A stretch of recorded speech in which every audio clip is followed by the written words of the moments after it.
le chapitre 2. Personnellement, parce que effectivement, nous sommes avant Shavuot, donc je voulais qu'on parle d'un sujet qui soit lié à Shavuot.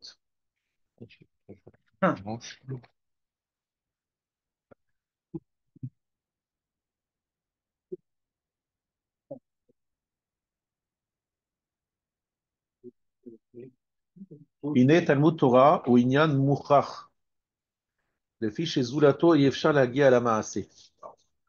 L'étude de la Torah, c'est quelque chose qui est obligatoire, obligé, parce que sans l'étude de la Torah, on ne peut pas arriver à l'action. Im lo yeda ma'u mitzvah, ma mitzvah sheyaser, yaseu. S'il ne connaît pas les ordres qu'il a, il ne sait pas ce qu'il y a à faire, comment le ferait-il? Bon, ça, c'est vraiment quelque chose de très simple. D'accord?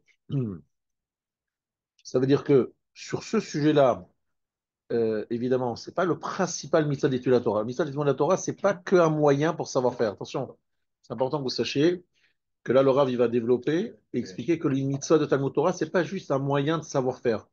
Comment je vais savoir faire les mitzvot? Comment je vais les faire? Donc j'apprenne à la chôte. C'est pas que ça. C'est pas, même, c'est secondaire par rapport à la mitzvah atzma de l'Imoud Torah, comme on va le développer. Alors, et d'ailleurs, dans cette partie-là, qui est comment étudier pour pouvoir appliquer, les femmes sont aussi concernées, puisqu'elles aussi, elles doivent apprendre les halakhot qui les concernent. Omnam zulat kol ze, yesh betalmud tachlit gadol lishlemuto shel ha'adam. À part tout cela, il y a dans l'étude un but, un grand but, un but important pour la plénitude de l'homme. Et ça, on va l'expliquer. Yichlal hashpaot anishpaot mimenu, donc je suis dans la lettre bet. בכלל ההשפעות שנשפעות ממנו יתברך לצורך בריאותיו, יש השפעה אחת עליונה, je suis dans le חלק, 4, חלק 4, c'est bon, פרק ב', אלא אות ב'. בכלל ההשפעות שנשפעות ממנו יתברך לצורך בריאותיו, יש השפעה אחת עליונה מכל ההשפעות, שעניינה הוא היותר יקר ומעולה, שבכל מה שאפשר שימצא בנמצאים. והיינו שהוא תכלית מה שאפשר שיימצא ונמצאות מעין המציאות האמיתי שלו יתברך. Alors, juste avant d'expliquer les quelques mots que je viens de lire, une petite introduction. Vous savez qu'Akadosh Baruch Hu, il est Tov ou Métiv. Il est bon, il veut faire des bienfaits, il veut agir pour le monde, le bienfait des hommes. Et il n'a pas voulu donner un bienfait, on va dire, minimal. Il a voulu donner le maximum. Il n'a pas voulu donner quelque chose qui était juste dernier, enfin vraiment la dernière niveau, mais le premier niveau. VIP. Je vous dis les mots du Rav dans le Chelek Aleph, Biyoto Metiv Tachlit Atov Shefshar Labourim Sheikablu. Il a voulu donner aux hommes le maximum, aller au maximum de ce que les hommes peuvent recevoir. Comme lui, il est bon et qu'il veut simplement donner, il veut faire le bien, mais le problème, il faut qu'on puisse recevoir. Il faut qu'on puisse le recevoir. Quelle est la meilleure chose, là, si vous voulez vous poser la question, c'est important que ce soit clair dans votre tête. La plus belle chose que Hachem nous ait donnée et que nous puissions recevoir de lui, c'est la Torah. Il n'y a pas plus grand, il n'y a pas plus grand cadeau, il n'y a pas plus grand. Alors des fois, on ne ressent pas le bonheur d'avoir la Torah, parce que malheureusement, on est un petit peu aveugle et on ne ressent pas les choses, mais Hachem, il a donné ce qu'il y avait de meilleur. Pourquoi? Parce que la Torah, ça c'est très important, Kutsha Bericho, Israël, Ve'oraita Chadou. Ça, c'est une phrase du Zohar Kadosh. Donc, la Torah, Israël et Akadosh Baruch Hu, le Saint béni soit-il, c'est un. Chad. Chad, c'est une seule chose. Donc, ça veut dire que lorsqu'un juif, il étudie la Torah, il est en contact, en liaison directe avec Akadosh Baruch Hu. Et que la Torah, c'est une partie d'Hachem, c'est qu'en fait, c'est une révélation de sa volonté, de ce qu'il pense, de sa raison. Donc, véritablement, c'est qu'il y a de meilleur, parce qu'on ne peut pas être dans de meilleure situation qu'en étant en contact avec Hachem. Et la Torah nous branche directement avec lui, et c'est l'expression de sa volonté. Donc on est véritablement dans quelque chose d'extrêmement abouti et de magnifique. Il n'y a pas plus grand que ça. Maintenant, comme l'explique le Rav, Inyana wa yoter yakar umeule shebechol shma sheefshar sheimatze banimtsaim. Tachlit ma sheefshar sheimatze banimtsaot mena metziut amiti shelo. Il n'y a pas dans ce monde, ce bas monde, quelque chose qui soit plus haut, plus, un niveau plus élevé que cette Torah. והוא מה שמחלק האדון מכבודו ויקרו אל ברואיו. Akadosh Baruch Hu partage avec ses créatures une partie de sa grandeur. Yekaro vegduloto. Alors, je vais expliquer un peu ce qui est écrit ici. Euh, si je vous demande, qu'est-ce que vous pensez qu'on fait après 120 ans lorsqu'on est là-haut? On fait quoi? Est-ce qu'on est en train de faire une course d'automobile On on étudie. étudie Peut-être qu'on a été, on était sur Terre. Alors, cela, ou peut-être d'autres choses aussi, mais en tout cas, a priori, on étudie. Alors, c'est pas l'étude telle qu'on le vit aujourd'hui, c'est une étude qui apporte une plénitude incroyable. On baigne dans une compréhension, et cette compréhension, sur Terre, c'est plutôt intellectuel, mais là-bas, ça englobe tout ce que nous sommes et tout l'individu. Donc, c'est véritablement quelque chose qui apporte une plénitude, un bien-être. On a du mal à se rendre compte exactement ce que ça veut dire, mais parce que sinon, vous pensez qu'on fait quoi là-bas? On joue aux cartes? On fait une partie de bowling, ou bien peut-être on fait nos croisés, ou bien on fait des petites visites dans les mondes supérieurs, on va dans le cosmos. On mange pas de sushi. Il n'y a pas de sushi. Ils mangent des sushis. Il n'y a pas Il y a de no sushi, pas de sushi. Il n'y a pas de souci, mais il y a pas de sushi non plus. Enfin, alors, il faut bien comprendre, qu'est-ce qu'on fait? Et c'est la compréhension profonde de la pensée d'Hachem, voilà, de l'appréhension d'Hachem de ce monde. Ici, on a une compréhension très, très, très limitée, et là-bas, c'est beaucoup plus large.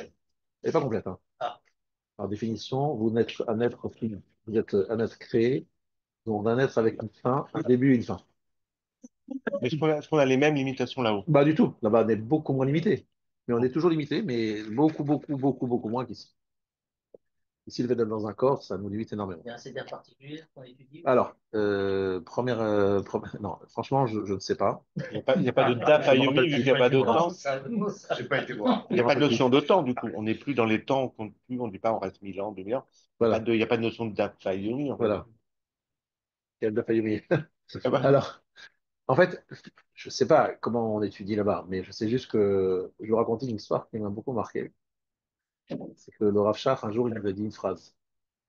Il nous a donné un chiot, comme ça, et il nous a dit, ce chiot, il était très fier de ce chiot, il a dit, ce chiot, je donnerai devant le Beddin Shelmala, devant le Yeshiva Shelmala. Ah, Et il nous a dit qu'en fait, je ne sais pas si tout le monde a ce mérite, mais il y a des gens qui ont le mérite de donner un chiot devant Rabbi Akiva et Rabbi Moshe Rabbeinu. Moi, je sais pas si c'est un mérite ou si c'est un peu la tension, pression. Et il y avait une fois un dibouk qui a dit, c'est Neshamam, ça qui est apparu à un des rabbinim, il a dit, excuse-moi, lâche-moi, je suis pressé, il y a un chiot du Gaon de Vilna là-haut dans le ciel, c'est le jour de son Yahrzeit, donc il faut le lâcher, j'ai besoin d'écouter le chiot. Je sais pas ce que ça veut dire. Je pense qu'on n'a pas des mots, on n'a pas difficiles les codes. mais ce qui est sûr, c'est que le Olam Haba, c'est a priori une compréhension des choses, une compréhension profonde de ce qu'est Hachem. Donc finalement, la Torah, c'est aussi ça. Donc finalement, c'est dans la Torah, on est le plus proche de lui, quoi. Alors, si l'étude qu'on fait ici, finalement, n'est rien à côté la compréhension, Voilà. cet entraînement qu'on fait là, si on peut appeler ça comme Ouais. comment ça contribue à l'étude de là-haut? Je ne dis pas que ça sert à rien, mais Alors, comment ça contribue? il y a une évolution spirituelle, on va étudier. Enfin, Alors, le Ramchal lui-même, il dit qu'on va étudier la notion de Echad. On va comprendre en profondeur ce que c'est Hachem Echad.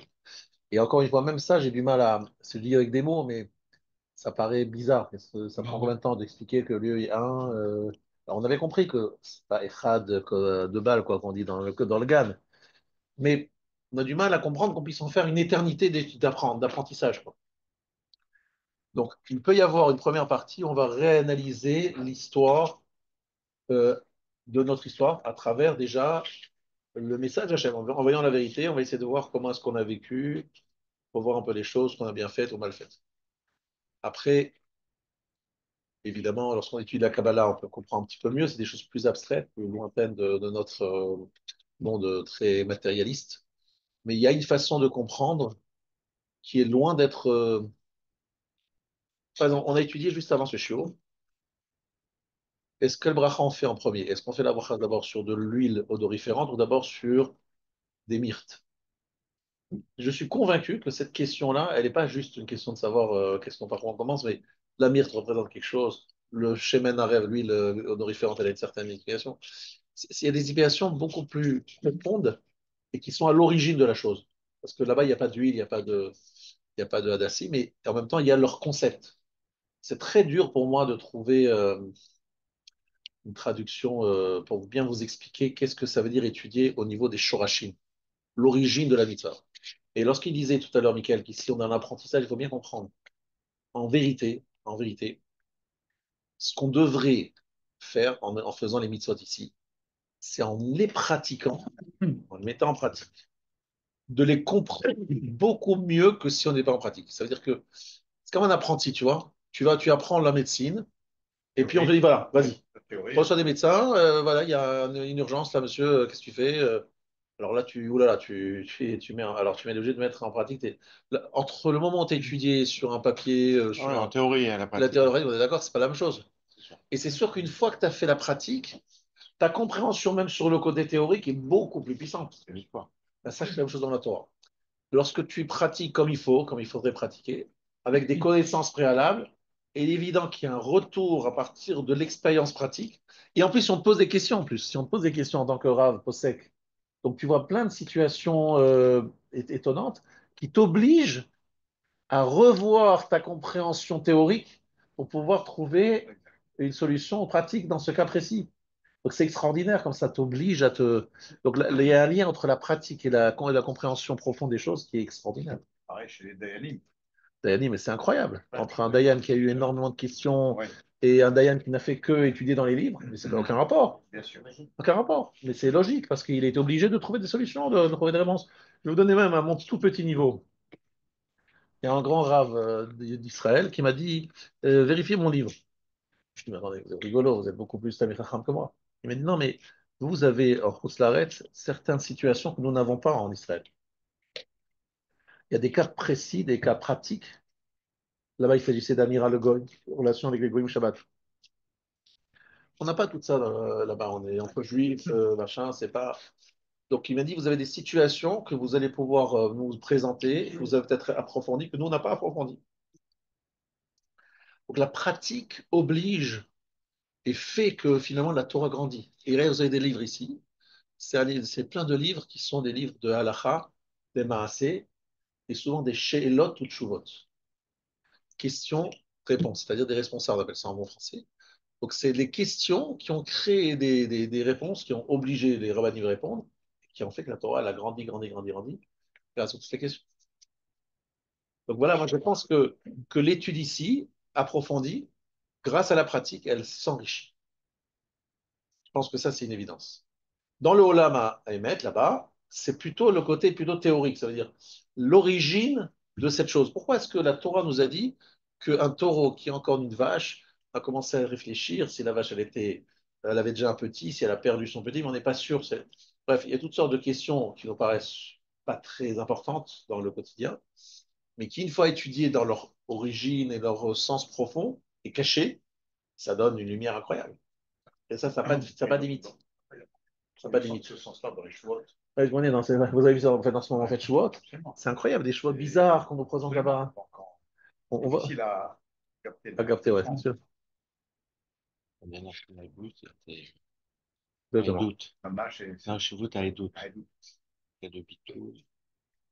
Regardez les mots de Chachamim. Gdola Torah, she'i notenet chayim le'oseha ba'olam hazeh ou ba'olam haba. La Torah est grande parce qu'elle donne la vie. C'est pas écrit dans le Ramchal, c'est sur les côtés. Qui donne la vie à ceux qui l'accomplissent dans ce monde-ci, dans le monde futur. Elle est plus grande que les mitzvot, le Talmud Torah, parce qu'il y a un sachar, un salaire dans ce monde et dans le monde futur. Il y a, en tout cas, il n'y a pas de plus grande hashpa'a, d'influence et de relation avec Hachem et de grandeur que l'étude la Torah. Ici, quelque chose d'extraordinaire. Partager de son honneur et de sa grandeur, Yekaro, de son, vers ses créatures. Vous savez que c'est la bracha que l'on fait. Vous avez ici un Patach Eliaou, vous pouvez l'ouvrir, monsieur Joe, Joe. Est-ce que vous savez quelle bracha on fait lorsqu'on voit un Talmid Racham? page 384, 385 dans ta taille. Bravo. Dans le Patach Eliaou.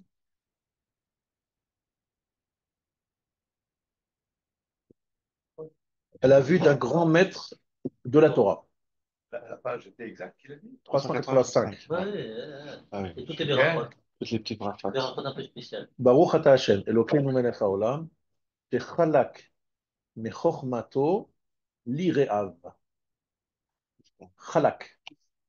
Alors, chalak, ça veut dire lisse, mais ça veut dire chelek. Il a partagé, a donné une part de sa sagesse à ceux qui le craignent. Extraordinaire, cette bracha. Ça veut dire que celui qui étudie la Torah, qui est un Tamid Haram, il prend une part de la sagesse divine. Chalak mechokmato, il a pris un morceau. Halak. Chelek, il a pris un morceau de la chokma d'Hachem. Et Hachem lui donne un morceau de sa chokma. Mais il faut être Yéréav, il faut être le craindre Hachem. Yéré Shamaï. Magnifique cette bracha. Et c'est là ce qu'il dit ici le Rav. Il dit qu'en fait, Mechalek Adon Michvodo Veikaro El Brouav. Donc si vous disiez ça, ça veut dire quoi? C'est incroyable. Il y a une différence avec le sage des nations. Alors, le sage des nations, il Non. dit Chalak Mecho. Oui, Et ils disent une petite oui, différence. là-bas. Et Là-bas, c'est complètement différent. lorsque c'est les nations, les Un sages sage des des nations nations, a un prix Nobel, comme ça. Ouais.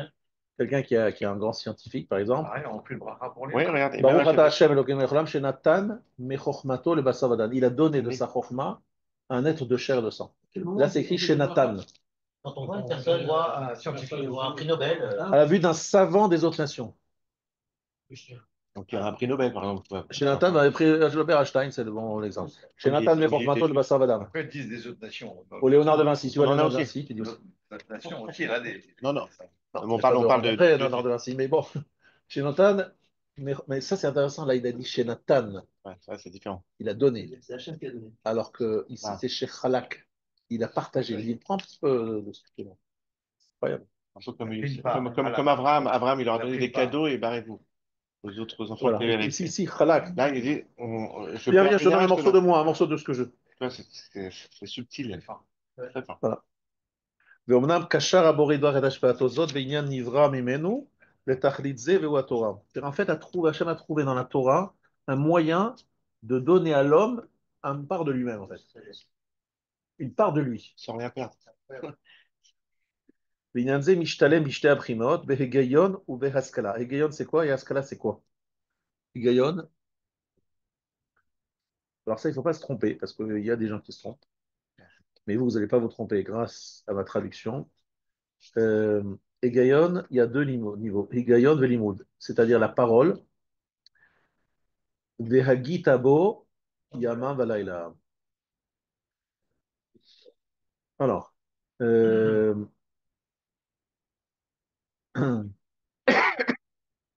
העלייה עצמה אינה על ידי התורה, שהיא בחינת הדיבור של כל המצוות.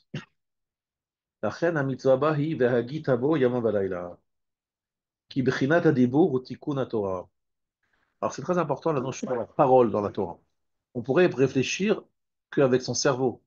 On pourrait ne pas dire les choses. Donc ce que j'ai ici cité, c'est le Ramchal, mais pas ici. C'est un Ramchal dans Adir Bamarom. Donc j'ai ici des exercices corrigés sur les côtés des petits des aides. Ce que j'ai cité là maintenant, ce n'était pas les mots du Ramchal. Ici, c'est le nom du Ramchal dans Adir Bamarom. Adir Bamarom, c'est un commentaire sur une partie du Zohar HaKadosh, une partie la plus compliquée. C'est un passage très très complexe, très très kabbalistique et très ésotérique. Et là-bas, il nous dit la chose suivante, c'est que il y a une notion de dibour qui va dépasser la notion d'action de la parole des mitzvot. Mais il y a la réflexion, à ce cas-là, ça c'est avec le cerveau, et il y a la parole. Et la parole est très importante. Nous, on a vu chez nous le plus grand matmid que nous avons connu, deux personnes qu'on a connues étaient des grands matmédim, c'était le Rav Yosef et le Rav Eliashib, c'était les deux plus grands matmédim de connaissance. Le Rav Eliashib, par exemple, on lui a fait une vidéo à son insu. Ils ont mis une caméra parce qu'il se lèvait tous les jours à 2 heures du matin. Toutes les nuits, 2 heures du matin, pendant toute sa vie, Shabbat est fait. Alors Shabbat un peu plus tôt d'ailleurs. Il n'y a pas de vacances, pas de vacances, tous les jours à 2 heures du matin. Et pas il se levait genre en entraînant, machin. En 3 secondes, il était déjà assis en train d'étudier. Et il faisait cette fila. À 6 heures, il partait faire la fila tous les jours à 6h30. Je faisais pas honnête. Et Kitsour, on l'a enregistré pendant des heures et des heures. Il n'y a pas une fois où il n'est pas en train de dire, d'exprimer. Parce qu'en fait, c'est écrit que c'est encore plus fort lorsque vous parlez en Torah. Ça donne plus de chiout, de vitalité spirituelle que lorsque vous êtes simplement en train de penser. Bon. Donc, le dibour de la Torah, c'est très, très important. Donc, Hegayon Haskala, j'aurais dit lecture et Haskala, réflexion. D'accord? C'est comme ça qu'on étudie la Torah. Kine Chiber Adon Baruch Hu Klal Melot Uma'amarim. Donc, Akadosh Baruch Hu a réuni donc, des paroles, des mots et des paroles. Shehem Klal Hashem Chamisha Chomshe Torah. Bacharem Bemadriga Nevi'im Uktuvim. Alors, le plus haut niveau, c'est les Chamisha Chomshe Torah, les cinq, le Pentateuque, comme on dit en français. Après, il y a les prophètes. Un peu plus bas, les hagiographes.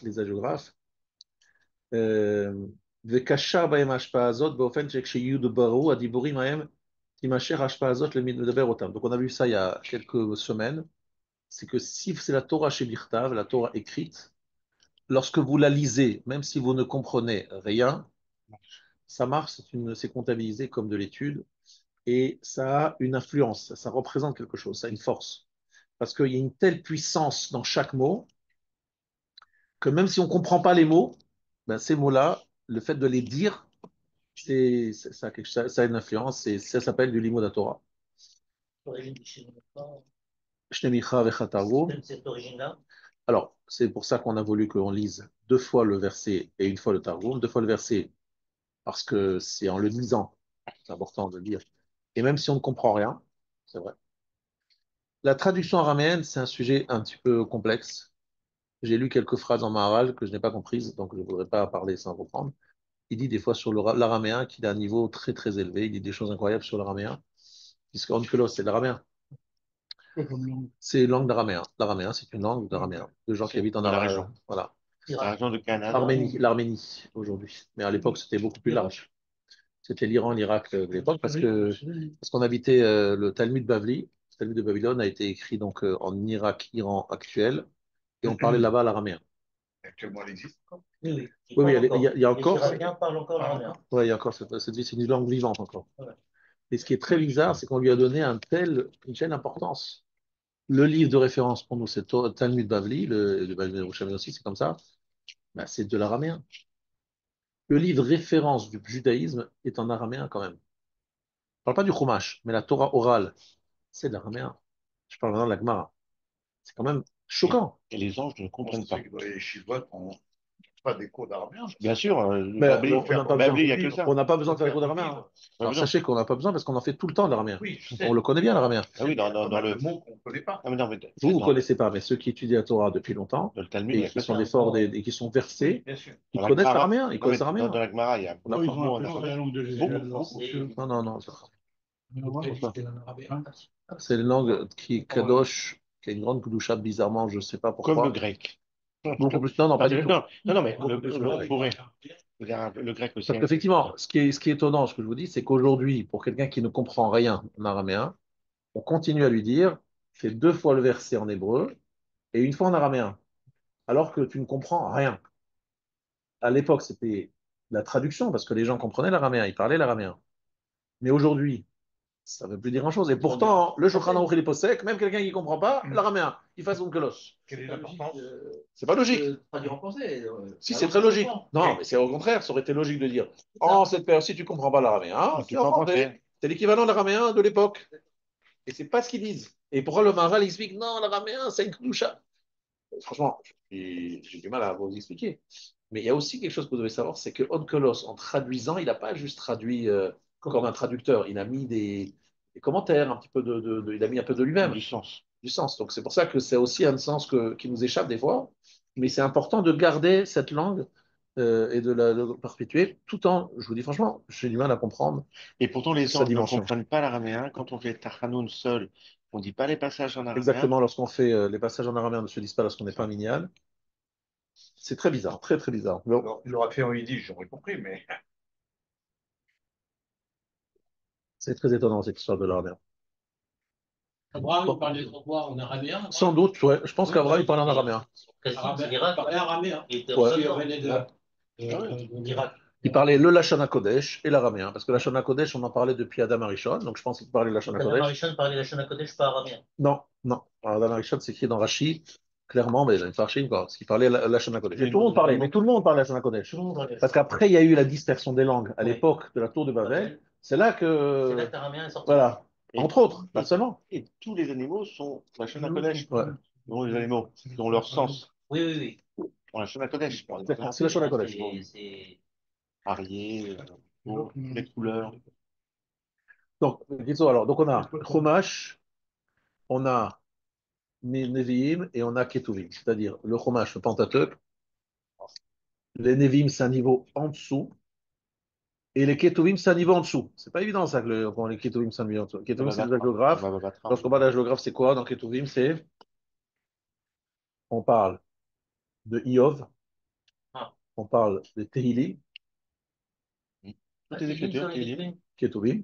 En Baba Batra, on liste tout. Voilà. David Baba Batra. Et parce qu'il y a une conséquence pratique, c'est-à-dire que dans les livres, on met toujours le plus important en haut. Donc là, le plus haut, c'est le Chumash. Ensuite, Nevi'im. Ensuite, Ketuvim. Ensuite, Mishnah ou Gemara. Mishnah, Gemara, on ne fait pas une grande différence parce que dans la Gemara, il y a aussi la Mishnah. Donc, Mishnah, Gemara, c'est la même chose. C'est des règles pour les couper. Comment on peut couper. Voilà. Qu'est-ce qu'on. En Baba Batra, c'est C'est expliqué. très précis. Baba Batra. OK?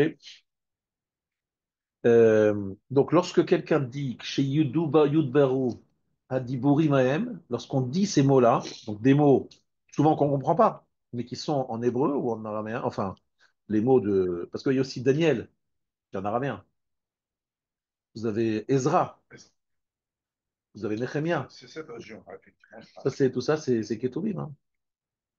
Timashech Ashpaazot la Medaber Otam, donc cette influence, il y aura une influence sur celui qui les parle, qui les dit. Ou Bitnai Shiaigayon Aze Bigvulim Shugvolulo, comme Ashekotov Lefnim Etiada Dishmaya. Alors, effectivement, voir dans quelles conditions, parce que c'est pas n'importe quelle condition, mais dans certaines conditions. V'chen be'askalat ma shenichlal v'diburim haem, lefi darkehem hamitim, timashech hashpaazot lemaskilotam. Alors, évidemment, quelqu'un qui comprend, et qui comprend profondément, c'est pas la même chose que quelqu'un qui comprend pas, on est tous d'accord. Et je saute le Rav à la fin de ce chapitre. Il nous donne un exemple. C'est quoi des gens qui étudient à haut niveau? Comment ça se traduit la différence entre nous qui étudions et quelqu'un qui étudie au niveau? Il fait Razara. Ah oui, Déjà. répète, répète. Non, non, je ne parle pas de ça. Kvar Amrou al Yonatan ben Uziel. Vous avez entendu parler de tous de Yonatan ben Uziel. Yonatan ben Uziel, c'était l'élève de Hillel, le meilleur élève, parce qu'il y avait une yeshiva de 80 élèves. Le dernier de la classe, c'est Rabbi Yochanan ben Zakkai, qui était le leader de la génération d'après, qui connaissait toute la Torah. On n'a pas très bien compris, alors c'est quoi le premier de la classe? C'est Yonatan ben Uziel. On ne dit même pas Rabbi, on appelle Yonatan ben Uziel. Shebesha Shaya Osek Batorah, lorsqu'il étudiait la Torah, Kol Of Shu Poreach Alav Vayan Israf. Tous les oiseaux Mourait. Il était non, brûlé sur place. ils brûlaient. Il y avait des oiseaux qui. À la verticale, boum, il brûlait. Comme un rayon laser. Donc, c'est pratique, pas besoin de faire à la hache et de faire de prendre des. Voilà. Ils évitaient de voler au-dessus. Les rois David aussi, quand ils chantaient. Donc, maintenant, vous avez compris que je ne sais pas s'il faut comprendre ça au premier degré. Enfin, je voudrais même dire que d'après le commentaire qu'il y a ici, ça ne veut pas dire du tout ça. Le Rabbi Tzadok à Cohen nous explique il avait une telle dvékout dans la Torah qu'il y avait une notion de off. C'est quoi le off? Off, on dit, c'est l'oiseau, le volatile. Off, en fait, c'est le Olam HaEmtsaï, le Olam HaMalachim. puisqu'on dit que les anges volent, ils ont des ailes, ils volent. Et donc, lorsqu'il était attaché à la Torah, le monde du milieu, c'est-à-dire celui des malachim, était littéralement effacé, et lui il se rattachait au-dessus de ce monde. Ça veut dire que il effaçait même, c'est un niveau tellement élevé qu'il était au-dessus des anges lorsqu'il étudiait la Torah. Parce que il prouve il amène des preuves ici que c'est Rabbi Tzadok Cohen qui amène des preuves que la notion de off yofer qui est et ça c'est en fait le monde ha'emtsaï, le monde du milieu.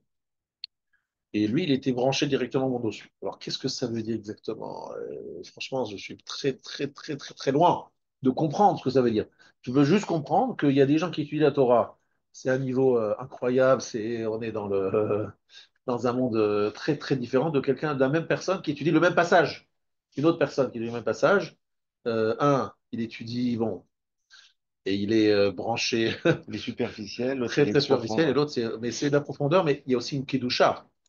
Il y a deux choses. Il y a la compréhension profonde et la kedusha de celui qui étudie. C'est sûr que ça arrive, le fait d'être kadosh. Moi, j'ai jamais raconté une histoire. Comme ça, les histoires, ça reste. J'ai déjà raconté cette histoire, mais je le trouve très parlante. Un jour, il y a un jeune, jeune à peu près de 18 ans, on va dire entre 16 et 18 ans, j'ai un doute. Il a demandé à parler à Rav Steinman. Il lui a dit, s'il vous plaît, prenez un peu de temps, Rav, j'ai une question très importante pour moi, je ne veux pas que vous m'expédiez. Bon, il leur a dit, nous, c'est quoi ta question? Il dit, voilà, est-ce que vous aimez le steak? Demande de Rav Steinman. Vous aimez le steak frites? Il dit, pardon, steak frites, j'en ai jamais mangé. Jamais mangé. Vous aimez le chocolat? Il dit, jamais mangé de chocolat. Les gâteaux, fromage. Bon, alors Rav, je vais vous dire quelque chose. Vous aimez les glaces? J'ai jamais mangé de glace. Arrête, qu'est-ce que tu veux là? Enfin, genre, il a autre chose à faire, le Rav. Il lui dit, sachez que moi, j'adore les glaces. J'adore le steak frites. J'adore, bref, il fait la liste de tout ce qu'il adore. Il dit, par contre, la Gemara, je déteste. Je déteste la Gemara. Ça me saoule, ça me barbe. Je, je vous demande, je suis venu vous voir parce que je vous demandais, vous aimez la Gemara, vous? J'adore la Je me dis, Gemara. Comment on arrive à aimer la Gemara? Alors il lui a répondu, je vais te raconter une histoire.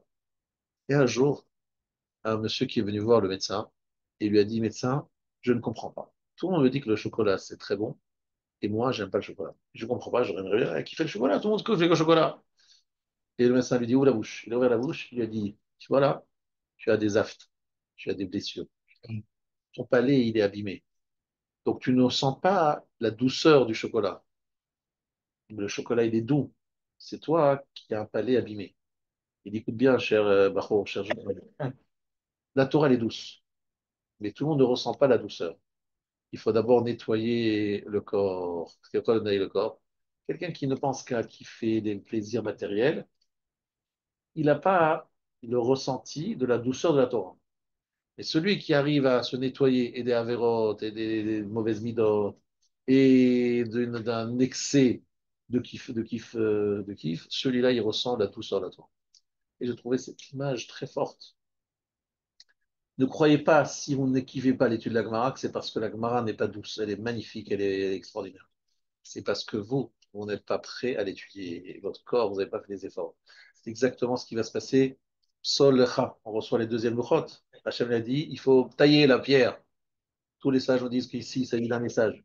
Pour recevoir la Torah, écrire, graver les paroles, il fallait que Moshe y taille la pierre. Ainsi, le juif qui veut recevoir la Torah au Mont Sinaï, il faut tailler la pierre. C'est quoi? Il faut s'adapter, se mettre en adéquation. On ne peut pas faire n'importe quoi et après se mettre à étudier. Ça ne va pas. Je vous montre simplement un exemple très concret. Je parle à mes amis qui ont une yeshiva, d'ailleurs, Beth Alevi, où je crois qu'il y avait.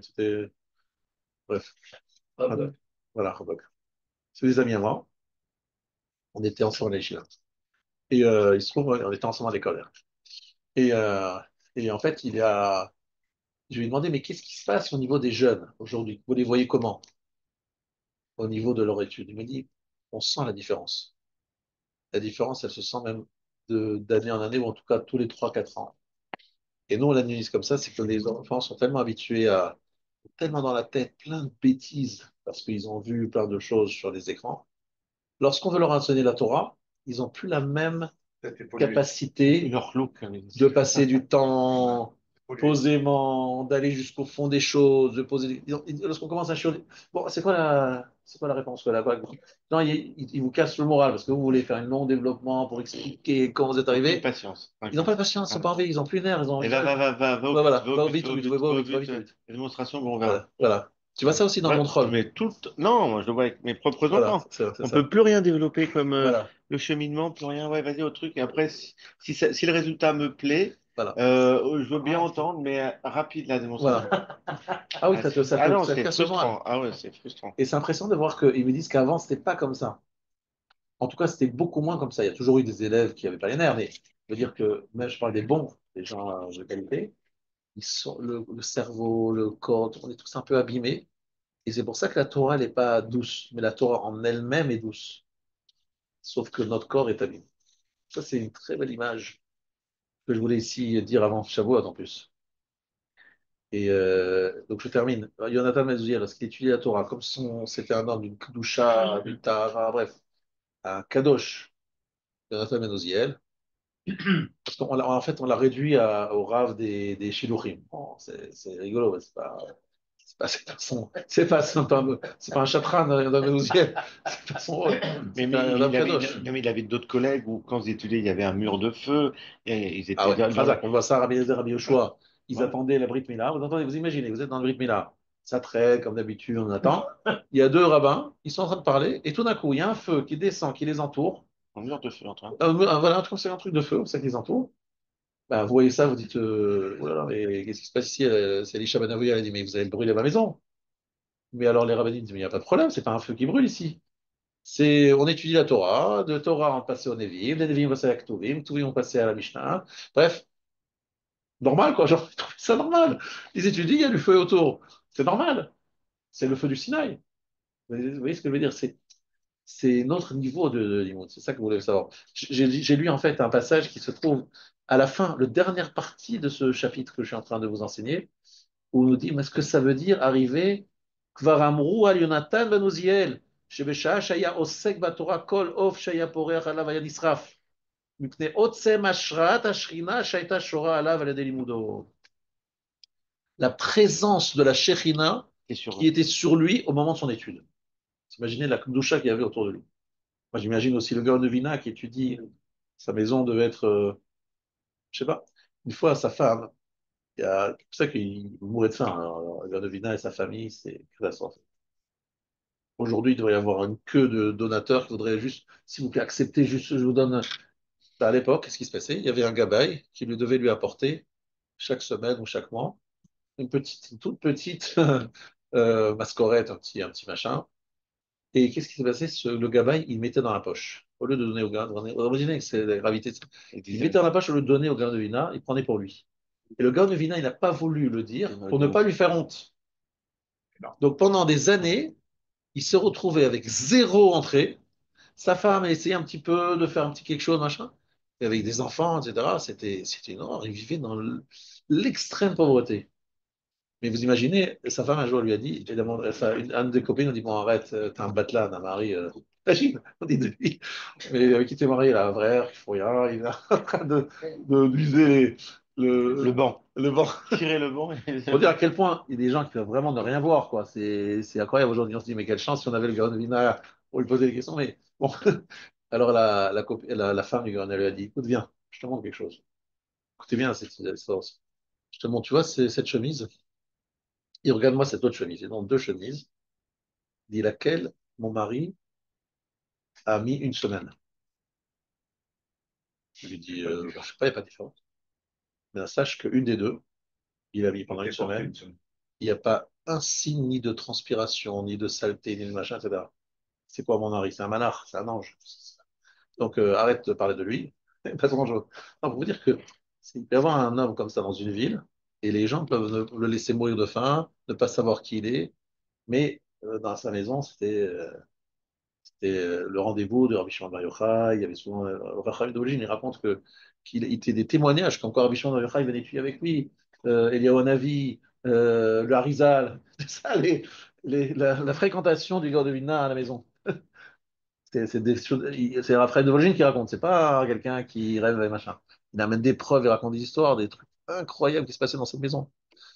Ça pour vous dire qu'est-ce que c'est la Kedusha d'un homme qui étudie la Torah dans toute sa, pas seulement dans l'approfondissement, mais aussi avec une éthique de vie très très élevée, une dimension de spiritualité énorme. C'est pas la même chose. Et moi, je vous ai expliqué que le jour de cette, je raconte encore une dernière histoire, excuse-moi, raconte ça, mais pour vous donner un peu la dimension de ce que c'est des vrais Talmidei Chachamim. Moi aussi, je sentais cette. On voulait tous aller dans la maison du Raphaël Keniski. Cette maison, c'est une maison très spéciale parce qu'il y avait du Chesed. Sa femme, c'était Madame la Chesed. Elle recevait des gens qui étaient mauvais, qui étaient vraiment les cas sociaux. Il disait le Rav, ma femme, elle aime les miskénim. Miskin, c'est des gens qui ont des miskin, miskin, Qui miskin, cumule miskin. les problèmes. Ouais. Miskin, miskin, on dit ça même en arabe. Ouais, des gens un peu bons. Et elle avait la patience, elle les embrassait, elle sentait mauvais en lui. C'est pas facile à supporter. Elle faisait attention à son hygiène. Et elle s'occupait, mais je suis moi-même allé là-bas, j'ai amené moi-même mes filles, j'ai moi-même vu le chesed de cette femme. Incroyable. Elle avait dans son frigidaire des, des œufs, des salades de Shabbat. Les gens venaient se servir dans son frigidaire pour prendre chez eux. Pour vous dire ce que c'est le chesed. C'était un réchaud arabim, c'est pas un domaine privé, c'est un domaine public. Les gens rentraient, moi j'en suis entré dans la salle, dans la chambre à coucher, dans la cuisine, du machin, ouais, comme si c'était chez moi. Mais c'est un peu bizarre, je suis à la maison. Voilà, c'est ouvert. La Ravani dit que c'est ouvert. À toi, chesed. Et le Rav, il étudie sans connaître un truc de ce que c'est le Olamazé. Donc avant le 7 octobre, le 6 octobre, il y a un très grand Rav. Je raconte une histoire qui est très troublante, hein. Le 6 octobre, il y avait un très grand Rav qui s'appelle le Rav Hadès, qui venait du Tukotel et du Kever Rachel, et qui était avec quelqu'un l'a conduit. Il l'a amené là-bas. Il était au téléphone pour le voyage parce qu'il appelait des gens, dit rendez-vous chez la maison de Raphaël Ganesh. Le Rav Hadès est rentré dans cette maison et avec lui 9 autres personnes. Et en sortant, le 6 octobre, on est au 6 octobre, en sortant, il dit on est arrivé à réduire le décret, mais on n'est pas arrivé à l'annuler. On est arrivé à réduire le décret, Il a dit ça le pas 6. l'annuler. La veille du 7 octobre. En parlant du 7 octobre. Ouais, il La a, veille parlé, du il 7 a dit on octobre. arrive il n'a pas dit le 7 octobre, Oui, c'était le oui, 6, il disait Il y avait un on va décret qui tombait. réduire, mais pas l'annuler. Et qu'est-ce qu'il a dit? Il a dit, parce que dans Eretz Israël, il y a le Kotel, je crois qu'il a dit Kever Rachel ou le Kever Rabbi Shimon Bar Yochai, et il y a la maison de Raphaël Kanessi, c'est l'endroit Kadosh d'Eretz Israël. Je sais que je suis allé prier avec 10 tzadikim, là-bas dans la maison de Raphaël Kanessi. Pour dire que là, on ne voit pas malheureusement avec des yeux, parce qu'on ne sent pas la gloucha, mais c'est lorsque vous êtes un homme kadosh qui n'a rien, qui ne s'intéresse pas au Olamazé, ni l'argent, ni le kavod, ni machin, parce qu'il faut savoir qu'il n'a jamais eu de poste, il n'a jamais cherché à être un monsieur, il ne s'est jamais mis en avant, il n'a jamais eu un salaire digne de ce nom, ça a été avraire, quoi, sa vie. C'est impressionnant de voir ça. Donc, je ferme la parenthèse, toutes ces parenthèses qui sont des parenthèses, mais pour vous expliquer que quelqu'un qui vit à ce niveau spirituel, la Torah qu'il étudie, c'est doux, alors, il fait des efforts, hein, c'est pas toujours facile, j'ai pas dit que pour lui tout est facile, mais le niveau de Torah auquel il accède, c'est un niveau incroyable, incroyable, une siyata d'Ishmaïa, une compréhension profonde des choses, incroyable. Et je peux terminer une dernière histoire. Raphaël Kaneski, parce que ça nous prépare bien à Shavuot. Une des choses les plus extraordinaires qui s'est passée avec lui, c'est son père qui a dit, ça, c'est quelque chose d'incroyable. Je vais vous expliquer ce qui est incroyable, c'est qu'il était en train d'écrire un livre sur les sauterelles. Il faut savoir que le Ah Rav, oui, elle est sa arrivée. spécialité, c'est d'écrire des livres sur des sujets que personne n'avait écrits, que des sujets les moins connus, les moins étudiés. Donc, quelles sont les sauterelles cachères? Le Rahim a travaillé. Et les sauterelles ne sont pas cachères. Le Rahim, Ouais. Pour l'étudier. c'est un gros problème. Hein. Et en fait, il avait un doute sur une sauterelle. Comment elle était exactement, si il y avait tel, bref, un problème technique sur savoir comment était la sauterelle. Et il y a une sauterelle à ce moment-là qui est venue De ce modèle. De ce modèle. de ce modèle-là, qui est venue sur sa Gemara, il a regardé, il dit, ah, c'est bon, je sais maintenant ce que c'est, et il est reparti. Après, il a eu un deuxième doute. Elle est revenue. Et donc, il dit, ça, c'est un signe que, ah oui, ça, c'est un En signe que- l'écoutant. Parce que si vous connaissez un peu la région là-bas, les sauterelles dans cette région, il y en a pas. Moi, je connais bien parce que j'étais habité à Bnei-Brak. Il n'y a pas de sauterelles dans cette. C'est pas un endroit de sauterelles, quoi. On n'est pas dans le Provence avec des sauterelles. On est dans un lieu où il y a des terrains vagues et du béton et du sable. Et c'est pas un endroit de sauterelles du tout. Donc, vous avez bien compris que nous, on allait étudier la dernière fois sur les sushis. Hein. Enfin, voilà. En tout cas, ce que je voulais, c'est que vous comprenez bien ce que ça veut dire. Vraiment, je pense que j'ai bien transmis à travers toutes ces histoires comment est-ce qu'un homme doit étudier la Torah. Quelles sont les conditions pour pouvoir étudier la Torah et comment si vous dites un jour, ah, la Torah, la Gemara, je kiffe pas, ah, ça me saoule un peu, et pourquoi ça s'intéresse tellement de détails. Donc, en deux mots, vous ne ressentez pas la douceur de la Torah, c'est qu'en fait, il manque beaucoup, beaucoup de préparation. On est pollué. Voilà, on est pollué. En deux mots, voilà, c'est ça, bien de dire. On est pollué. Voilà, c'est le mot. Bouger. Alors, on a Madrigot, Madrigot. Alors, je voudrais continuer, si vous voulez bien, le texte du Rav. Euh, ואומנם מדרגות יש בהשוואה הזאת, il y a différents niveaux, בכל שאר ההשפעות והעניינים שבמציאות. Donc, comme tous les autres influences et les choses qui se trouvent dans la Metsiout, dans la réalité que nous connaissons, ben, יתחלקו המדרגות האלה בחלקי ההיגיון וההשכלה, לפי שראתה חוכמה עליונה היות נאות שבחלק אחד מההיגיון תימשך מדרגה אחת מן ההשפעה, ובחלק אחר מדרגה אחרת. Donc, il dit que dans l'étude de la Torah, il y a plusieurs niveaux, et en fait, chaque madriga. Alors là, il explique un petit peu, comme je vous ai expliqué tout à l'heure, il y a ce qu'on appelle il y a quatre mondes. Il y a Atzilut, Bria, Yetzira et Asiya. Il y a quatre mondes. Et en fait, il faut savoir que chaque étude, elle a un lien avec ces olamot, avec ces mondes, et elle amène une certaine, je sais pas, une certaine influence de ces mondes. Chacun a une autre influence, mais on ne peut pas faire l'un sans l'autre. C'est-à-dire, il va le dire par la suite, il va rappeler ce que dit le Rambam, c'est qu'on doit partager en trois le temps. Torah, Mishnah et Talmud, on va voir ça. Ça veut dire qu'en fait, on doit partager le temps parce qu'il faut que chaque partie de Torah, on la connaisse. On ne peut pas dire, bon, moi, je vais faire me spécialiser dans le Talmud, mais je fais rien d'autre. Le reste, je ne connais pas. Non, toutes les parties de la Torah, chacune, elle a une influence et une ne peut pas être incluse dans l'autre. Alors, quand j'ai fait de la Talmud, je suis quitte sur la Chumash. Comme j'ai fait ce... Vous ne pouvez pas vous dire ça. Chaque chose a une ashpab particulière, oui, une influence particulière. Vous avez dit plusieurs fois que les grands de la génération, dans leur CEDER, ils ont, ils étudient chaque jour un peu de tout. Vous aviez dit Torah, Mishnah, Alors, Gemara, pour être très Halakha. franche avec toi, les Gdolé Israël, ils prennent beaucoup, beaucoup, beaucoup de temps sur la Gemara et sur le Shulchan Aruch avec les Mefarshim, d'accord? Avec le Tour Beit Yosef, Shulchan Aruch. Alors, pour ce qui est du reste, je vais te raconter ce que j'ai vu, moi. C'est pas que Ouais. aujourd'hui, mais j'ai vu. Il y a un très grand rave qui est encore en vie, au prochain, on lui souhaite de vivre longtemps ensemble, c'est le rave Avigdor Nebenzahl, le rave de la vieille ville de Jérusalem, élève Mouvag de Rav Shimon Zaman Auerbach, un grand Tamid Chacham. Je te donne un exemple de Tamid Chacham. On allait chez lui écouter un shiur une fois toutes les 2 semaines, une demi-heure, il donnait un shiur.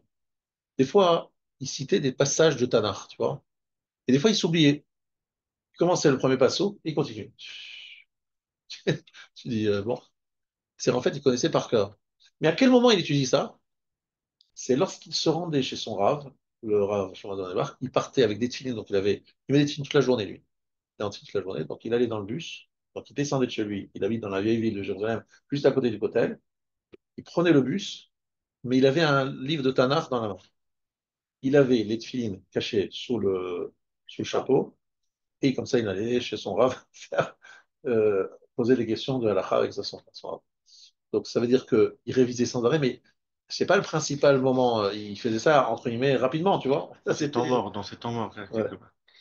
Et après, le Rav Shark lui a demandé de vérifier tout le chasse de Rav Adin Steinsaltz, voir s'il était caché, entre guillemets, s'il n'y avait pas de problème.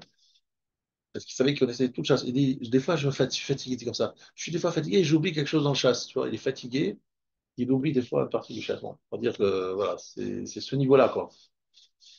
Bon. Ça, c'est des gens qui sont aussi dans une grande doucha. Mettre la tefillin toute la journée, ça veut dire qu'on doit faire très attention à ce qu'on pense. Sa Non, propreté. c'est la propreté, machin. C'est pas des gens aussi qui mangent, mettent facilement le tefillin. Ils les mettent parce qu'ils savent qu'ils arrivent à tenir à un haut niveau. C'est extraordinaire. Bref. Alors. Mais c'est aussi des gens qui ont le klal Israël dans leur sang. Par exemple, on leur raconte, je sais qu'il est Rosh Yeshiva des Shivat Kotel. C'est une yeshiva qui est une yeshiva TSD où il y a des élèves qui vont à l'armée. Lorsqu'il apprend qu'un des élèves, il est niftar ou machin, il appelle les parents, il pleure avec au téléphone comme si c'était son propre fils. Vraiment une grande Navat Israël. Bien, c'est quelqu'un à connaître. ואומנם מדרגות יש בהשפעה הזאת, ככל שאר ההשפעות והעניינים שבמציאות, donc, ונתחלקו המדרגות האלה בחלקו ההיגיון וההשכלה, כפי מה שהראתה החוכמה העליונה להיות נאה. הקדוש ברוך הוא fait en sorte que chaque partie ait une influence. שבחלק אחד מההיגיון תימשך מדרגה אחת, par l'une de ces réflexions, de ces études, il y aura un niveau, מן ההשפעה, ובחלק אחר מדרגה אחרת, וכן בהשכלה, que ce soit au moment où on le parle ou au moment où on réfléchit. Alors, אין לך חלק מתלמוד תורה שלא תימשך בו מדרגה אחת ממדרגות ההשפעה הרמה הזאת, אם ישמעו בו התנאים המצטרכים. Il n'existe pas un morceau de Torah où il n'y ait pas une influence d'un seul niveau, il y a toujours une influence, d'accord? Mais attention, il faut qu'on respecte les conditions. Alors, quelles sont les conditions? Plus je comprends, plus j'ai une influence. On ne peut pas comparer celui qui comprend juste la traduction des versets et avec celui qui comprend leur intention. Ou celui qui comprend simplement d'une façon superficielle, chez Bahem, ou quelqu'un qui approfondit plus. On ne peut pas comparer quelqu'un qui approfondit un peu et celui qui approfondit beaucoup.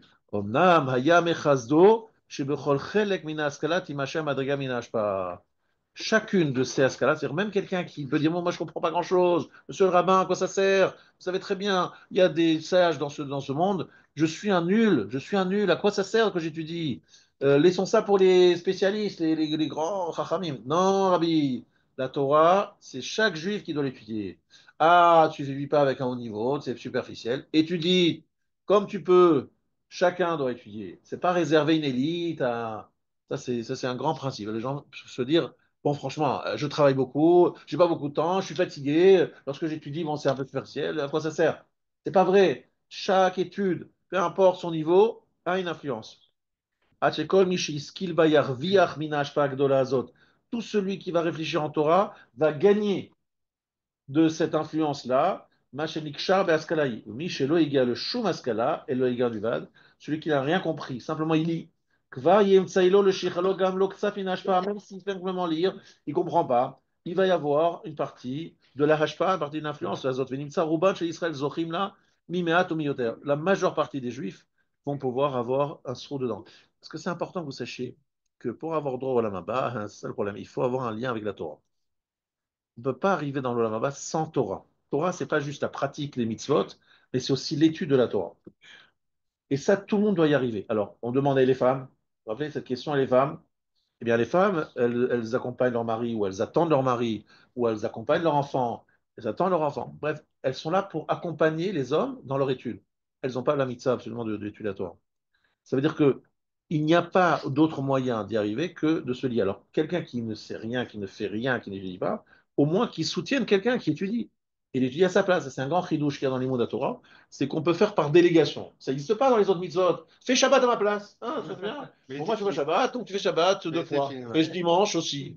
Mais- Dimanche, c'est Shabbat et je te paye. Tu fais ça, le Shem pour mon ami, machin, il n'a pas pu faire T'es ce filine Shabbat. pareil, t'es filine pareil. Filine, tu peux pas dire refais 2 fois les tefilines pour moi, une fois pour toi, une fois pour moi. Mais 2 fois le loulav, une fois pour toi, une fois pour moi. Ça n'existe pas.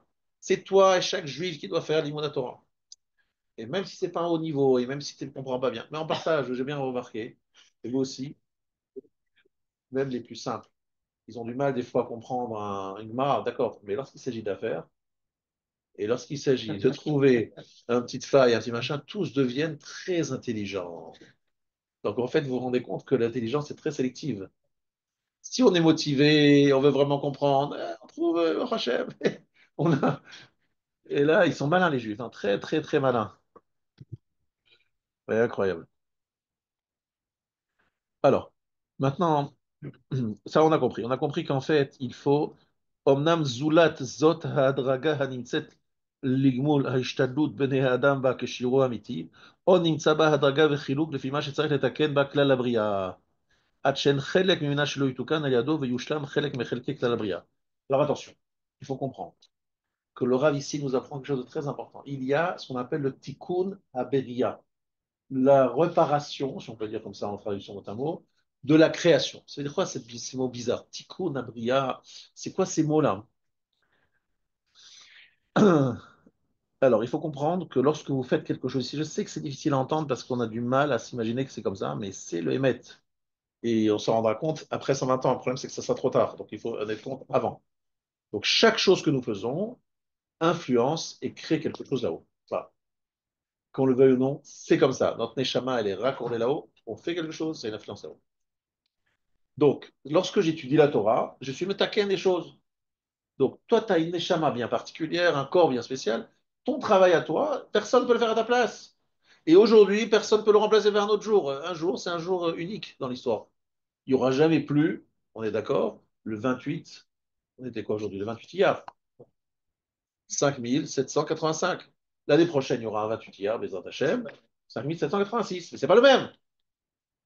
Ce qui sera fait le 28 Iyar ne peut pas remplacer ce qui n'était pas fait celui de l'année dernière. Donc en fait, et c'est ça très important, il y a une conséquence. Il faut étudier toute la Torah. Mais le problème, c'est de me dire, mais c'est pas possible d'étudier toute la Torah. Donc c'est pour ça que je vous invite à faire quelque chose. Je vous donne un grand conseil pratique. Vous savez qu'il y a des résumés des mitzvot, des 613 mitzvot, en français, des fois même en français, mais en tout cas en hébreu, où on vous dit, voilà, chaque premier quel mitzvah il y a, au moins avoir connu et étudié une fois une mitzvah. Pourquoi? C'est ce qu'il explique. Nimtsa sharotse la avod ifne boro avoda shlema, celui qui veut servir son créateur, une servitude, un service complet, sarir sheyasok bechol chelkeha kefi yicholto. Il doit étudier toutes les parties de la Torah en fonction de sa volonté, de sa possibilité. De manière à ce qu'à travers cela, il y ait le tikkun sur toutes les parties de la Bria.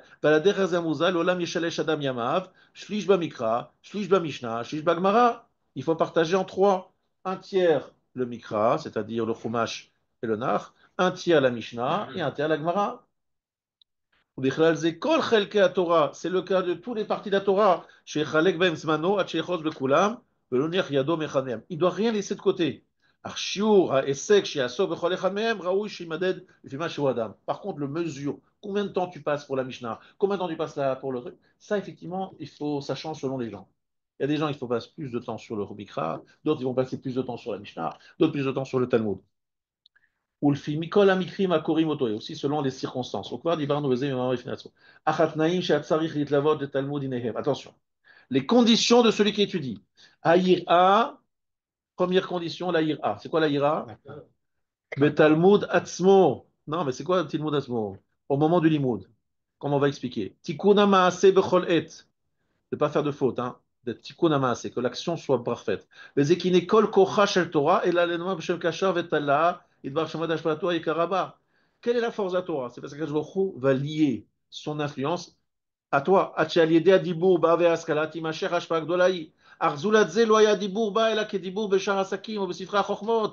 que sans cela, la parole de Torah ne serait comme la parole de toutes les autres occupations et toutes les autres sagesses. La réflexion intellectuelle, comme toutes les autres. Qu'il n'y a que la connaissance.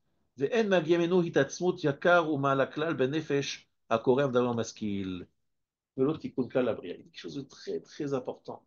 Le limoud à Torah est différent de toute étude, de toute science. Quelle est la différence? C'est que dans une science, qu'est-ce que vous attendez de votre élève? Qu'il soit un baki, qu'il connaisse, qu'il sache répéter, qu'il a intégré les connaissances. Mais dans le limoud à Torah, à part la connaissance, c'est la hashpa, il donne deux choses, tikkun abriya et tikkun adam. C'est-à-dire, lorsque j'étudie, je me relie à celui qui a donné la Torah. C'est pour ça qu'on dit Baruch Ata Hashem noten la Torah. Il donne la Torah encore maintenant. Et je me relie à lui. Il y a une sorte de hashpa C'est comme si j'ouvrais des vannes, ça, et il y avait un lien qui se faisait, une relation très forte entre Hachem et moi, et qui, celle-là, ne peut être obtenue qu'à travers l'étude de la Torah. Et Tikkun Abria, réparation de toute la création, il n'y a que moi qui peux faire cette partie-là. Alors, je sais que ça paraît un peu lointain, on a du mal à se comprendre, mais c'est pas que la compréhension des choses. C'est se renforcer, se relier à Noten la Torah, celui qui donne la Torah. En fait, je vais vous donner une image pour que vous compreniez bien. Je retrouve que c'est très intéressant lorsque les livres, voilà, vous lisez un livre, il y a des gens, par exemple, qui adorent Victor Hugo, par exemple. Bon, Voilà. ils n'ont jamais connu Victor Hugo, je pense que vous savez quand il est mort, il est mort il y a quelques années. Donc, mais il y a des gens qui, à force de le lire, ils se sentent proches de lui et ils savent à l'avance un peu ce qu'il va écrire, ils connaissent tellement bien. C'est incroyable hein, ce que le livre permet de créer un lien entre un homme qui est mort il y a longtemps et nous qui vivons aujourd'hui. C'est incroyable. Misérable. Eh bien, ouais, Les Misérables, par exemple, c'est un très bon livre.